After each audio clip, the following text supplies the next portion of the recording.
విశ్వనాథుని temple ఇది. విశ్వనాథుని టెంపుల్లో త్రిశూలం అన్నమాట, స్వామివారి త్రిశూలం. ఇవన్నీ ఇక్కడ వస్త్రాలతో అలంకరించారు. ఉత్తరాఖండ్లోని ఉత్తర కాశీలోని శివనాథుని టెంపుల్. శివనాథుని తాలూకు త్రిశూలం.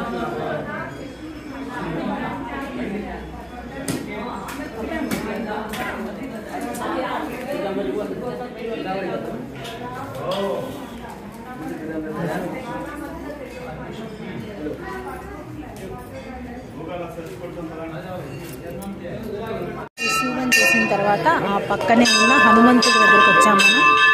హనుమ మందిరం అది హనుమంతుల వారు. కాశీ విశ్వనాథుని గుడి దగ్గర త్రిశూలం చూసిన తర్వాత పక్కనే ఉన్న హనుమంతుని మందిరం దగ్గరకు వచ్చాము మనం.